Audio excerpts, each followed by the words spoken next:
sobre todo después de un tiempo de lo que hemos estado trabajando juntos en la Municipalidad Provincial del Cusco. Ahora nos volvemos a reencontrar y para mí es una satisfacción poder conversar sobre temas en realidad de interés para todos nosotros, ¿no? Mire usted, en realidad Cusco ha sufrido cambios, ¿no? Cambios fundamentales luego del terremoto de 1950. En el terremoto de 1950, indudablemente, significó para el Cusco una transformación del Cusco antiguo a un Cusco buscando la modernidad, indudablemente. Y tuvimos pues el manejo municipal, todavía los notables que eran designados directamente por el gobierno, ¿no? Entre ellos tuvimos a los alcaldes Tomasevich, de los pocos que me puedo acordar sus nombres, pero también tenemos que señalar que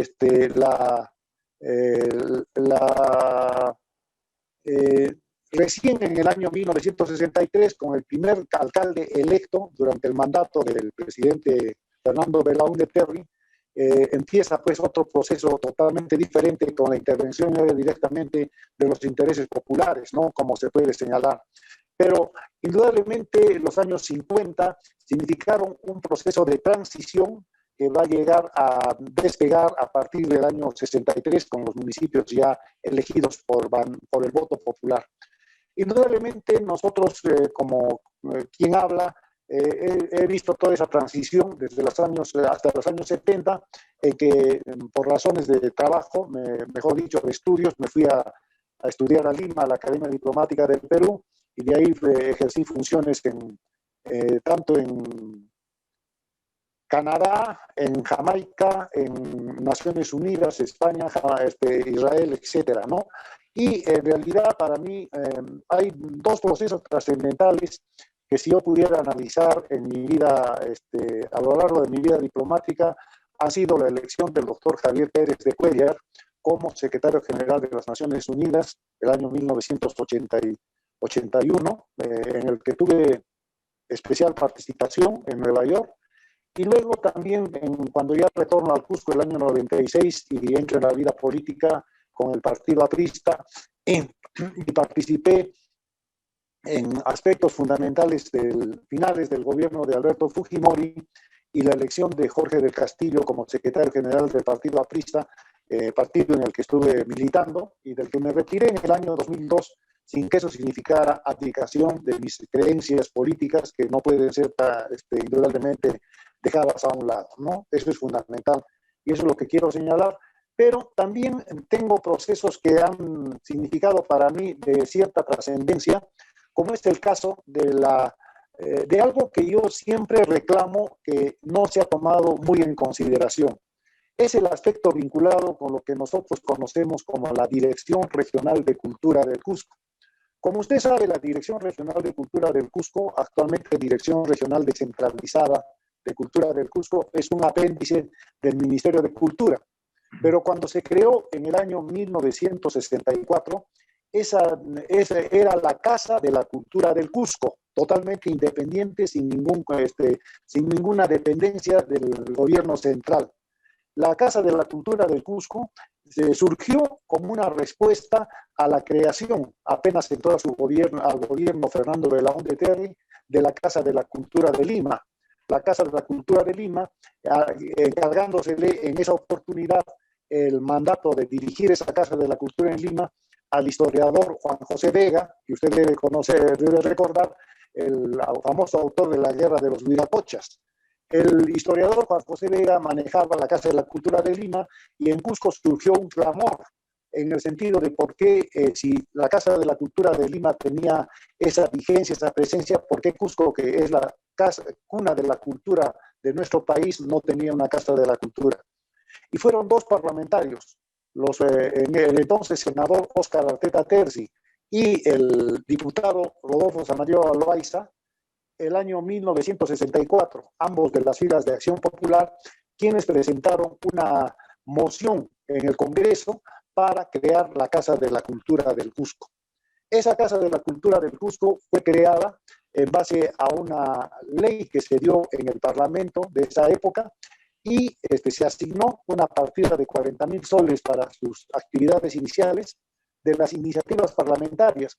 En esa época los parlamentarios tenían el derecho a recibir 200.000 soles anuales para destinarlo a los pueblos de su jurisdicción en las actividades que vieran por conveniente.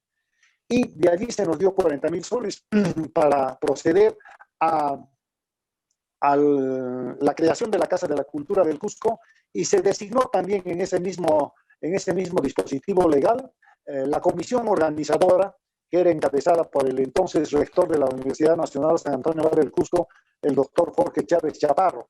Como vicepresidente se le encargó el cargo al alcalde del Cusco, Alfredo Díaz Quintanilla, quien delegó las funciones a su teniente alcalde, el entonces militante del Partido Demócrata Cristiano, el doctor Raúl Echarri Sota. Tesorero de esa comisión organizadora era el doctor Luis Felipe Paredes, de Acción Popular, que era en ese momento prefecto del Cusco. Y como secretario de esa comisión, por dispositivo legal, era quien habla, que en ese momento era presidente del Centro Federal de Periodistas del Cusco. Esa comisión se instaló en lo que ahora es el edificio en el segundo piso de donde es la Notaría Gaona, en la calle San Andrés. Allí funcionaba el diario El Comercio del Cusco y realizamos toda la labor organizativa. Lamentablemente, por los avatares del tiempo, se han olvidado de la creación de la Casa de la Cultura del Cusco, e inclusive los trabajadores y funcionarios de la Dirección de Cultura celebran el aniversario de creación de la Dirección de Cultura en el mes de marzo o abril, si no me equivoco, de cada año, recordando el año 1971, que fue el año en que se creó el Instituto Nacional de Cultura, y del cual dependía el Instituto Nacional de Cultura del Cusco. Como ustedes ven, se olvidan de los tiempos, se olvidan de las fechas, de las actividades, y se han olvidado pues de los fundadores de la Casa, de los organizadores, fundadores de la Casa de la Cultura del Cusco, que entregamos el cargo de primer director de la Casa de la Cultura del Cusco a la doctora Antonieta Vega Centeno Bocángel, que había ganado por concurso al cual convocamos y fue la primera directora que manejó la Casa de la Cultura del Cusco. Son hechos que indudablemente casi nadie los conoce, Martín, pero que es la oportunidad para que sepa el Cusco que hay un olvido de estas personas que han sido las fundadoras, y la Casa de la Cultura del Cusco fue creada para difundir, como lo dice su propio título de creación, cultura. No es para que se dedique a estar revisando si están construyendo unas columnas acá, si están llevándose la piedra aquí, allá. La Casa de la Cultura no es para dedicarse a temas de arquitectura, sino era fundamentalmente para difusión de cultura. Difusión de cultura significa llevar a todas las provincias de la región la cultura cusqueña y cultura nacional, y culturizar al pueblo cusqueño, labor que creo que lamentablemente no se ha llegado a cumplir. A sus órdenes, Martín. Doctor, ha tocado usted un punto esencial y crucial, y justo donde queríamos llegar, y el tema central de esta reunión con usted, con ese honor que tenemos. Doctor, a inicios del siglo XX, justamente vino un hombre norteamericano al Cusco, el doctor Alberto Yeseke. Albert Yeseke. Alberto Yeseke, como rector de la universidad, ¿no es cierto?, de Connecticut. Así es.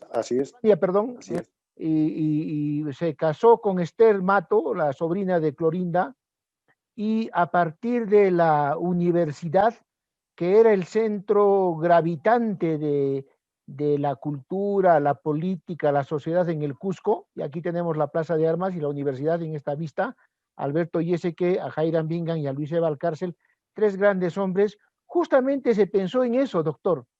Él en su discurso de 1923, cuando se va a Lima a colaborar con José Carlos Mariátegui en la revista Mauta, a Lima, bueno, de plenipotenciario, justo también en esa época se va al cárcel con él, dice algo que habla sobre la cuscología, de cómo la cultura debía servir, doctor, para impulsar el desarrollo hacia adelante, ¿no es así? Y no se cumplió eso. Luego del fracaso de la reforma agraria, el fracaso económico, se crea el PER 39 para desarrollar el Cusco y potenciarlo desde la cultura, tampoco, ¿no es cierto? En vez de que el turismo reinvierta en cultura, en desarrollo, en diversificar la economía, modernizarla, tampoco. Y ahora vemos un tercer fracaso del turismo, que ha hiperconcentrado su actividad, no ha, no ha invertido en cultura, tecnología, educación. ¿Qué está ocurriendo, doctor? ¿Qué pasó? ¿Por qué perdimos el paso? Con este análisis que usted está haciendo y este aspecto vivencial tan interesante que nos cuenta, ¿qué ha ocurrido, doctor? ¿Por qué hemos perdido el paso? Bueno, indudablemente, Martín, cuando nosotros entregamos a la primera directora, la doctora Antonieta Vega Centeno, Bocángel, la dirección de la Casa de la Cultura, ya nos retiramos de las responsabilidades de esa institución. Pero hemos seguido de cerca, como usted mismo lo señala, las actividades que ha estado desarrollando. Y lamentablemente lo que hemos visto es una burocratización de ese organismo. Tengo entendido que hasta antes de la pandemia tenía más de 2.000 trabajadores y con un presupuesto increíble, 170 millones de soles al año, por concepto de los ingresos de Machu Picchu. Pero estos 170 millones son diversificados, gran parte se van a Lima para solventar las casas de la cultura de otras regiones que no tienen ingresos, y lo demás se gasta en sueldos burocráticos. No se olvide usted que el director, por ejemplo, gana 20.000 soles mensuales, aparte de viáticos y otras bollerías, y los otros funcionarios pues van en sueldos de 15.000, 14.000, 12.000, en fin, y más se han dedicado a ver el tema de construcción, donde se dan ciertas bollerías y situaciones a veces sospechosas en las autorizaciones, ¿no? Como el caso de lo que ha sucedido en Sapi, y lo que nosotros consideramos es que se ha desvirtuado totalmente lo que significa la casa de las funciones de un centro de cultura, de desarrollo cultural, antes que, por ejemplo, lo han dedicado al tema arquitectónico, al tema de construcción, lo cual pues no es para lo que fue creada una casa de la cultura. Por ejemplo, tienen una orquesta sinfónica, usted la conoce, Martín, que ha dado conciertos en el Teatro Municipal del Cusco, pero usted ha escuchado que alguna vez esa orquesta sinfónica que tenía y tiene, supongo, todavía mantiene a este personal de músicos, que es una orquesta fantástica dirigida por este maestro Tupayachi, pero ¿usted ha escuchado alguna vez que esa orquesta ha ido a provincias a dar conciertos culturales en Sicuani, en Yanaoca, en Chumbivilcas, en la convención? Yo nunca he escuchado de eso. Me parece que se ha dedicado a dar conciertos en el Teatro Municipal y en la Catedral y punto. Esa no es pues, la forma de llevar cultura al pueblo, Martín. Eso es lo que se ha desvirtuado y se ha burocratizado, como le digo, esta institución, donde al parecer hay un pequeño grupo que maneja todos los intereses e inclusive disculpe la palabra, se ha izquierdizado demasiado, ¿no? Con intereses claramente políticos. Y eso hay que decirlo con toda su verdad y con todas las palabras. Es un grupo, ¿no? Es casi un partido político el que está ahí, es casi una familia, ¿no? Así es. Se hacen concursos. Así es. Yo presento a mi familia, tú te presentas, nos presentamos, tú pasas de ciudadano, tú ganas, después nos repartimos. Sé de eso bastante, ¿no? Y creo que se ha richardsuinizado ese ministerio. Pero ¿qué ha ocurrido al margen de la anécdota y de lo particular? ¿Qué ocurrió con el Cusco? Hasta los años 50 tuvimos una ciudad, un proyecto, tuvimos fábricas de tejidos, centrales hidroeléctricas, fábrica de cerveza, fideos, chocolate, una pujante producción. ¿Qué ocurrió? Nos faltó una, Fábricas. una revolución burguesa en términos sociológicos. Mire usted, si usted ha dado en el clavo al señalar de que antes había industrias, las famosas fábricas de telas, las fábricas que tenían pues a su cargo, creo que los Melini, por un lado, la fábrica de tejidos Marangani por otro. Lucre. Todo eso también se destruyó Lucre, se destruyó todo eso con la reforma agraria, como usted sabe, ¿no? Eso, efectivamente. y las fábricas de tejidos acá en el Cusco, Huáscar, etcétera. El aspecto sindical también parece que repercutió en la destrucción de esas propias fábricas, ¿no? Lamentablemente. Y también tenemos que señalar que el Cusco monumental, el Cusco que debió haber crecido, depositó todas sus esperanzas en la famosa Corporación de Reconstrucción y Fomento del Cusco, CRIF, cuyo primer gerente fue el doctor Rodolfo Samayoa Loaiza, si no me equivoco, y el señor Montesinos, no me acuerdo el nombre de este señor que fue el primer presidente. La Corporación de Reconstrucción y Fomento del Cusco en el gobierno de Manuel Prado intentó iniciar un programa de transformación del Cusco, de lo que era el Cusco antiguo a un Cusco ya desarrollado.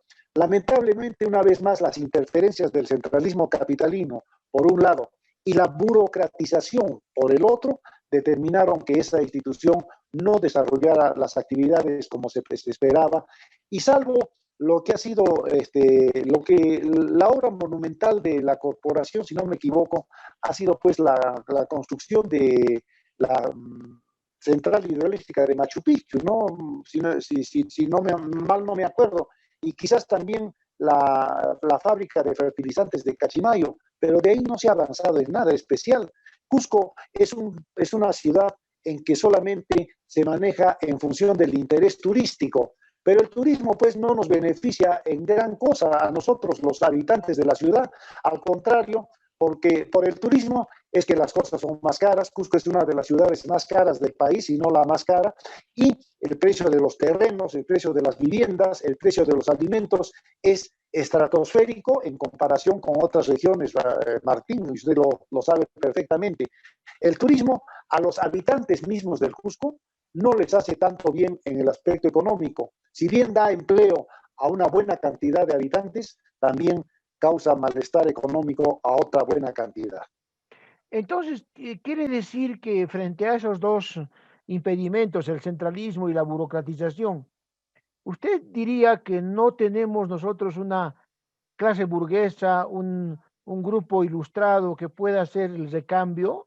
¿Nos falta eso? ¿Quiere decir entonces que Cusco se ha quedado Mire usted, en el feudalismo?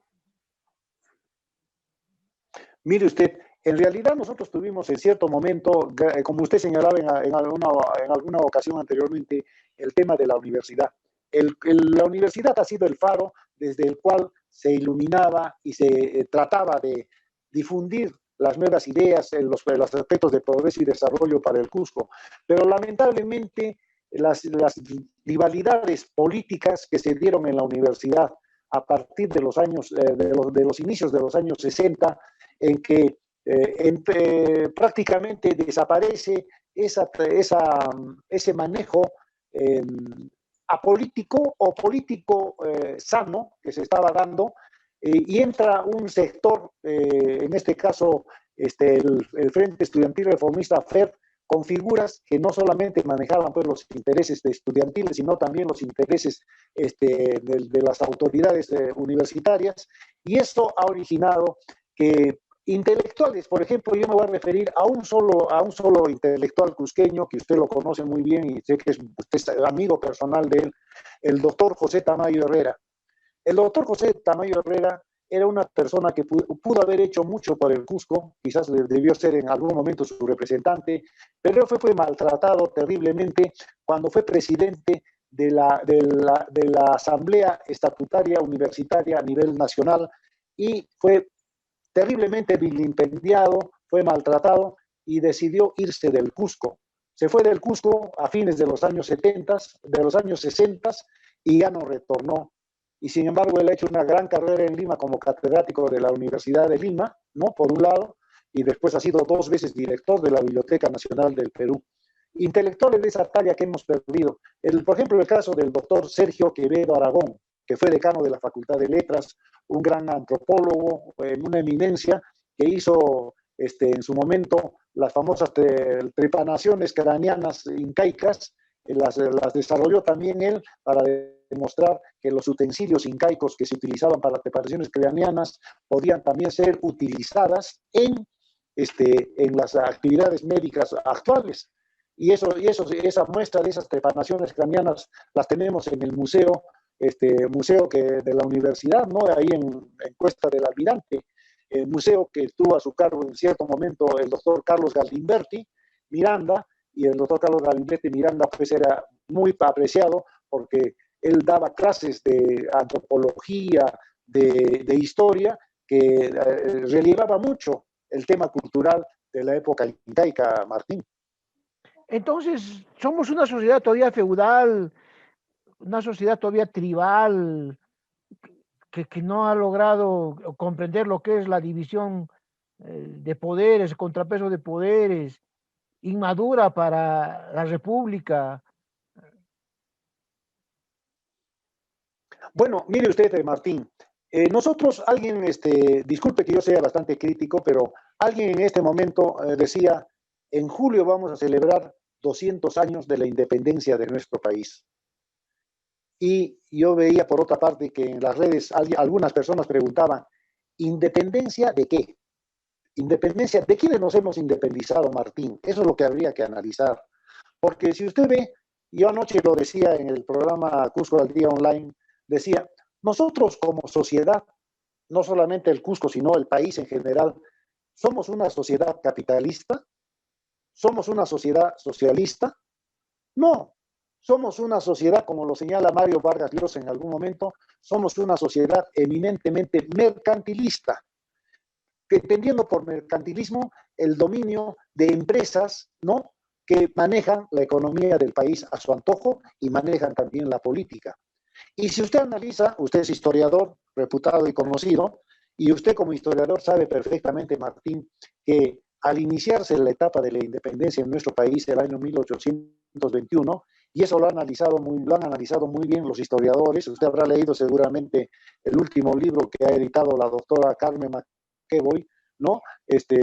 No me acuerdo el título, pero que lo he leído con mucho interés, donde se hace un análisis histórico del el factor militar en nuestro país que ha destruido el siglo XIX, ha destruido al Perú por las rivalidades y los intereses de los militares por capturar el poder, y esos militares se enriquecieron terriblemente a costa de exaccionar al pueblo. Se desmitifica, por ejemplo, la figura del famoso libertador de los esclavos, Ramón Castilla, ¿no?, que era también pues una persona que inclusive lo atentó contra la integración Perú-boliviana, encabezando prácticamente uno de los ingresos de las tropas chilenas a nuestro país para enfrentarse a Santa Cruz, ¿no?, en esas expediciones militares que los chilenos en la década de 1835 a 39 desarrollaban para impedir la integración Perú-boliviana. Y luego, mire usted a qué extremo ha llegado el señor Castilla, que cuando el general Vivanco se rebela contra él en los años 50 y el pueblo de Arequipa le da todo su apoyo, ¿no?, el general ya Mariscal Castilla, ¿qué es lo que hace Martín? Lo que hace el Mariscal Castilla es disponer por ley que Arequipa desaparezca como departamento, ¿no?, en esa época de la departamentalización, y la convierte en provincia en castigo por haber apoyado al general Vivanco contra su gobierno. Y Arequipa dejó de ser departamento por un tiempo y pasó a ser una provincia más de nuestro país. Así se ha manejado la política hasta recién el año 95, en 1895, cuando entra Pierola, viene la misión francesa y se trata pues de despolitizar a los militares para que los militares comprendan que el país no puede estar en sus manos, sino que ellos tienen que estar sujetos al poder civil y tienen que aprender a respetar las instituciones democráticas de un país, de un pueblo, y que el pueblo tiene que aprender a gobernarse. Lamentablemente, en el siglo XX, hemos tenido nuevamente golpes militares, como en el año 1914 contra Guillermo Billinghurst, en que lo hizo el general en ese momento Óscar R. Benavides. Después tuvimos los golpes militares de Odría, por ejemplo, el año 48 contra Bustamante y Rivero, luego el golpe militar de las Fuerzas Armadas con el general Ricardo Pérez Godoy el año 62 contra Manuel Prado, y el golpe militar contra Fernando Belaúnde Terry de Juan Velasco Alvarado, ¿no? En que los militares siempre han tratado de estar metidos pues en política, y ahora último hemos visto a Martín Vizcarra apareciendo al lado, con su primer ministro, al lado de todos los comandantes generales, como para decir la fuerza la tengo yo, y eso pues es un poco que nos desdice de que a los militares se los trate de mantener en política como si fueran el brazo armado de los políticos de turno. Justo a eso me refería. Todo lo que usted ha dicho confirma que los criollos, San Martín y Bolívar, no son sino la continuación de los Borbones coloniales, ¿no? Si usted ve la historia, que justamente con Carmen Magebo y, ¿no es cierto?, esta gran historiadora, Cecilia Méndez, ¿ah? Confirman pues que al día siguiente de instaurada la República después de la batalla de Ayacucho, pues todo el Perú campesino, sureño, se levanta y dice que no, esto es la continuación de los Borbones, ¿no? Y prácticamente de República solo nombre. Entonces confirma lo que estoy diciendo. Así es. No hemos dado el salto hacia la ilustración, hacia una revolución burguesa, hacia la república, doctor.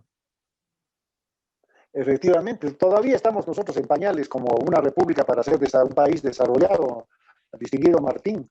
No se olvide que San Martín, por ejemplo, no Martín, sino San Martín, ¿no? En todo caso, San Martín, San Martín, intentó poner un príncipe europeo en el Perú para que el Perú fuera una monarquía, ¿no? Claro. Y fracasó en ese intento simplemente porque apareció la figura de Bolívar, ¿no es así? Claro. Pero Bolívar, que nosotros lo tenemos como el gran libertador, efectivamente fue el libertador de 5 naciones, Martín, pero Bolívar hizo mucho daño al Perú también.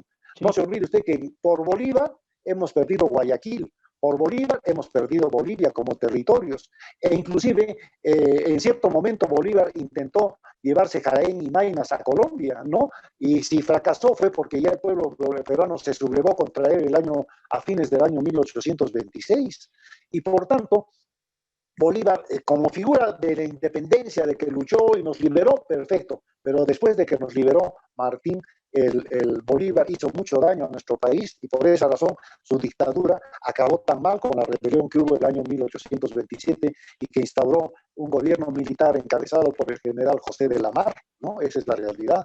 Así que, pero si nosotros vemos y analizamos la historia del Perú a partir de esa época durante todo el siglo XIX, ahí vemos pues cómo el país ha sido gobernado y mandado por militares, salvo breves interregnos civiles, y realmente pues eso ha hecho mucho daño a lo que significa el desarrollo de nuestra república, ¿no? Y no se olvide usted que Cusco ha sido protagonista en muchos momentos de páginas culminantes de nuestra historia. No hay que olvidar que el mariscal Agustín Gamarra, que luchó pues contra Santa Cruz en el tema de la Confederación Perú-Boliviana, tenía sus cuarteles principales en el Cusco, ¿no? Y ahí acá se refugiaba y acá venía. No hay que olvidar que el virrey La Serna también tuvo sus cuarteles en el Cusco, y no hay que olvidar que en la lucha el mariscal Andrés Avelino Cáceres, etcétera, tenían al Cusco como el lugar, digamos, especial donde había que decidir los destinos del país, ¿no? Eso es importante. Pero no solo eso, también, doctor, San Martín y Bolívar vinieron justamente para sofocar lo que ellos llamaban la insurrección jacobina, ¿no es cierto? Para restaurar el orden monárquico con otra disfraz.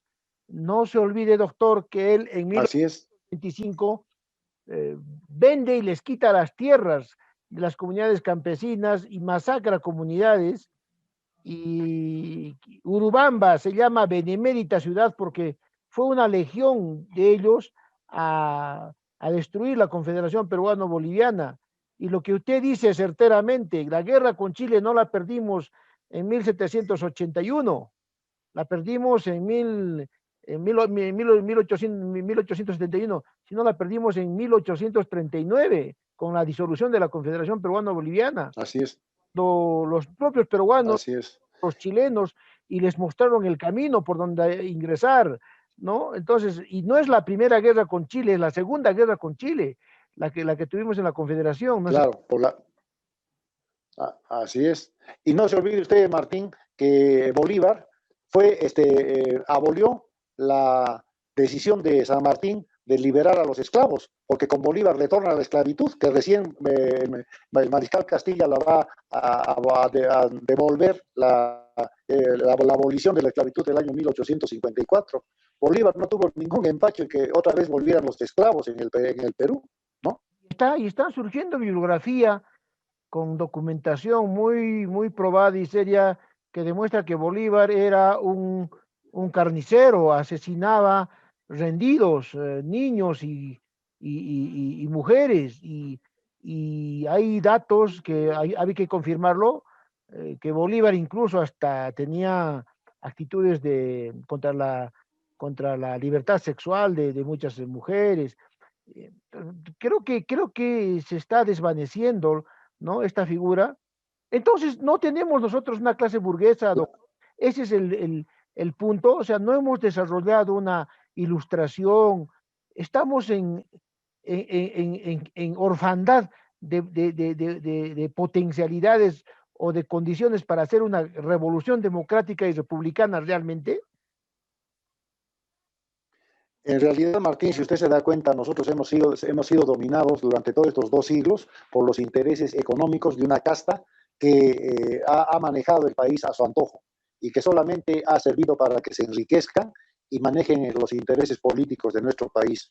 En el caso del Cusco, concretamente, mire usted, yo le puedo decir que la clase burguesa que teníamos era la clase, pues, la que tenían los propietarios de las haciendas, ¿no? Esa era la clase burguesa en nuestro país, en nuestra ciudad, en nuestra región, con personajes como el señor Tomasevich, el señor Alfredo Díaz Quintanilla y los La Torre en Quillabamba, bueno, en fin, pero en realidad toda esa clase desapareció con la reforma agraria tan mal llevada, dicho sea de paso, ¿no? Que ha sido un auténtico fracaso, ¿no? Para todos. Pero realmente, Martín, un desarrollo de una clase dominante en nuestro medio no se da. Y con la reforma agraria se produce pues en el Cusco un fenómeno muy importante, ¿no? Y muy interesante. El ingreso a la ciudad del Cusco, el Cusco ciudad, de los habitantes de provincias, ¿no? Que vienen acá en busca de un mejor porvenir, cuando prácticamente toda la infraestructura agraria es destrozada, destruida, ¿no? No se olvide usted que en el Cusco de los años 50 yo viví en la parte del terremoto, era niño, pero estuve presente en el terremoto de 1950 y me acuerdo de niño que en realidad el sector campesino, el sector indígena no vivía en la ciudad del Cusco. La ciudad del Cusco era una ciudad habitada por los mistis, diremos así, y la clase ¿no? de comerciantes, la clase empresarial, digamos, que estaba surgiendo, y los campesinos solamente venían al Cusco y se retiraban a sus propiedades, a sus parcelas, a sus tierras, donde vivían pues fuera de la ciudad a partir de las 5 o 6 de la tarde, ¿no? Esa era la realidad. Nosotros no teníamos los campesinos venían a vender sus productos en horas de la mañana. Era típica la figura, por ejemplo, del campesino que venía con su litro en la mano, y su cántaro, su porongo de leche para llevar leche a las casas, ¿no? Y medía la leche que entregaba casa por casa y después se iba el campesino feliz de haber vendido pues la leche que tenía de su ganado. Pero no había pues el tema de que veíamos a gente vendiendo ambulatoriamente, ni mucho menos. El Cusco cambia totalmente, Martín, en mi concepto personal, a partir de los años 70 con la reforma agraria. Yo le voy a decir personalmente, como joven que he estado en el Cusco, he vivido mi época universitaria antes de irme a Lima para la carrera diplomática. Personalmente yo no hablo, por ejemplo, el idioma quechua, por más que he tratado, he querido aprenderlo, pero la verdad que seguramente no le he tomado el interés necesario para aprenderlo. Pero en mi época no se podía hablar quechua. Yo he estudiado en el Colegio San José de la Salle del Cusco de transición a quinto de media, y los hermanos de la Salle, que todos eran extranjeros, todos eran hermanos religiosos los que nos enseñaban, y el único que nos enseñaba a nosotros, en este caso, historia del Perú y geografía del Perú, era el doctor Manuel del Solar. No sé si usted lo ha llegado a conocer. El doctor Manuel del Solar, porque era peruano, porque los demás religiosos eran pues españoles, polacos, italianos, etcétera, y no permitían que nosotros aprendiéramos el quechua. Decían, ese idioma es idioma de los indios y ustedes no tienen por qué hablar ese idioma, lo cual nos ha hecho un gran daño, porque nosotros debíamos haber aprendido el quechua y hablar el idioma de nuestros hermanos, nuestros congéneres, ¿no? Pero nos prohibieron. Yo, por ejemplo, Martín, nunca he escuchado hablar en mi época de joven del tema de los apus, del tema de los chamanes, esas cosas, nunca he escuchado. Cuando yo regreso el año 96 al Cusco, mis amigos me hablaban con castellano, y a veces me metían palabras en quechua para contarme chistes, etcétera, que yo no entendía, y me di cuenta pues, que se había producido una transformación, un cambio, ¿no? La idiosincrasia cusqueña había cambiado, la gente se había conjuncionado, ¿no? En una mentalidad propia nuestra, ¿no? En este caso, ¿no? Habíamos asumido una identidad cusqueña propia, que no se daba anteriormente, porque los gamonales lo que hacían era pues tener a los campesinos subyugados con ese sistema que usted conocerá por la historia de los arrendires y los allegados, ¿no? Fundamentalmente, ¿no? Los pongos, que también se llamaban así.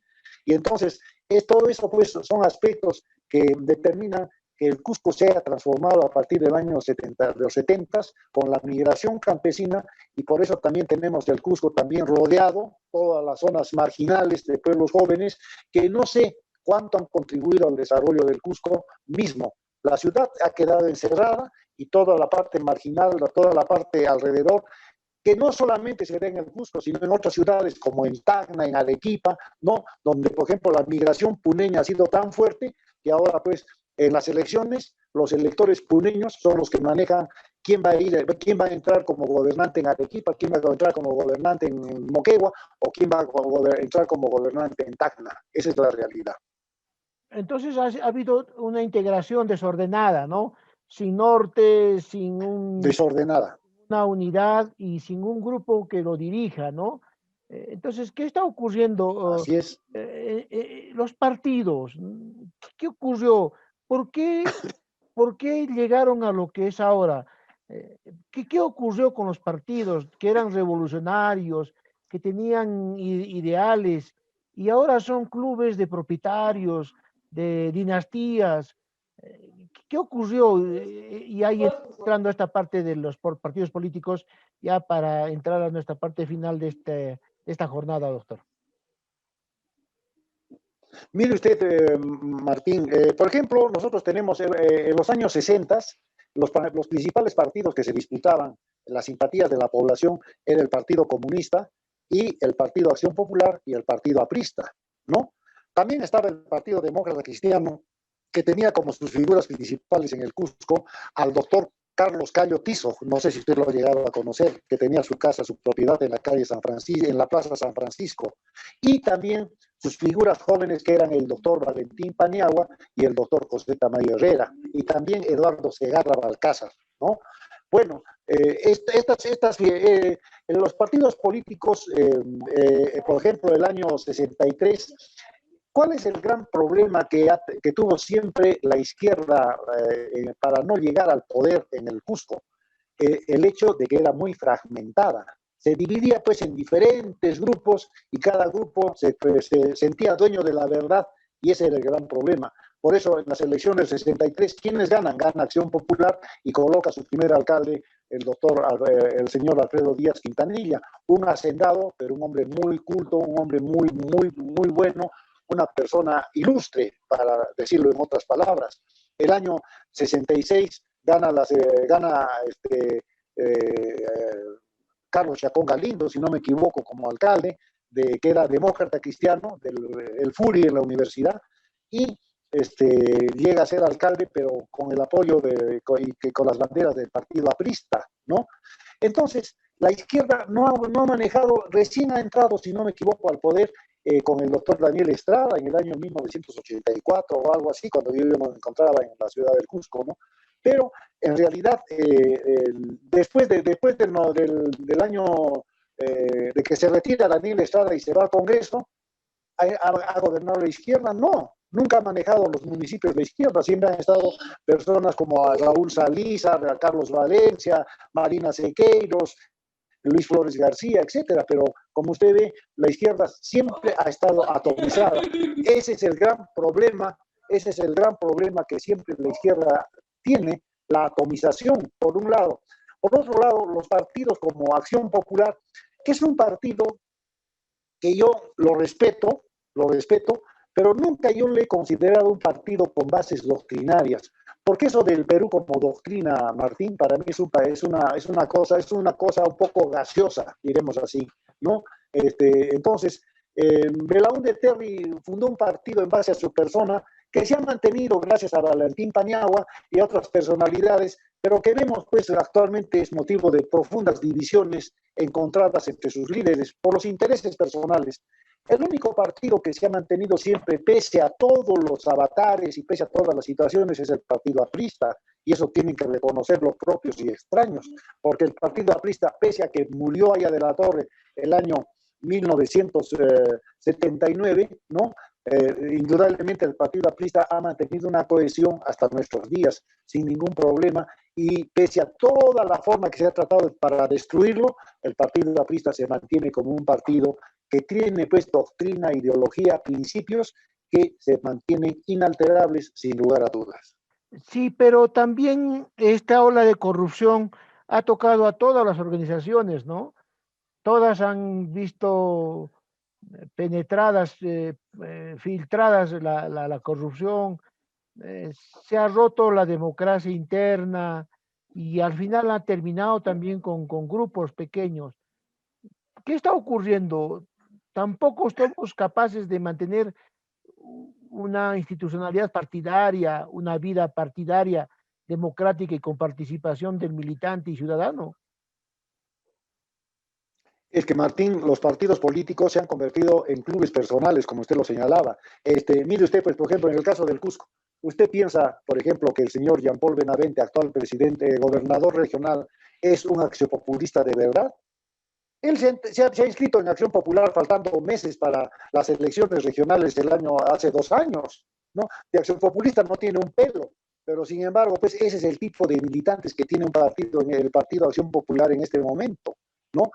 Un partido, Martín, se forma a sus militantes desde jóvenes, ¿no? Desde jóvenes, los prepara, los instruye, los adoctrina y los va capacitando y dándoles cargos poco a poco hasta que lleguen a cargos dirigenciales. Esa es la forma como se maneja un partido, pero no, ahora los partidos, cualquiera se inscribe en un partido. Estamos viendo para estas elecciones, el señor George Forsyth, por ejemplo, se inscribe en este partido de Restauración Nacional de Carlos Lai, y anuncia que va a proceder a cambiar el nombre. Mire usted, ¿cómo pueden manejar un partido de esa manera? El señor Cateriano y el señor Fernando Siloni se inscriben en otro partido, y los diferentes candidatos presidenciales, como si nada, se inscriben en un partido y asumen la identidad de ese partido sin ningún respeto al mismo partido, sino solamente se guían por intereses personales para tratar de capturar el poder. Esa es la realidad. No hay, pues, yo le vuelvo a repetir, no hay doctrina, no hay ideología, no hay principios. Eso es lo lamentable. Es verdad lo que usted señala, que los partidos políticos tuvieron tropiezos por el tema de la corrupción, pero eso es culpa de la dirigencia que ha permitido el ingreso de personas que no estaban capacitadas para ser dirigentes y que solamente entraban por intereses personales, ¿no? Por ejemplo, el señor Jean Paul Benavente, ¿qué hace en Acción Popular? Pues oiga usted, absolutamente nada. No le interesa Acción Popular, y ese es el tipo de dirigentes que tiene el Partido Acción Popular en Cusco en estos momentos, ¿no?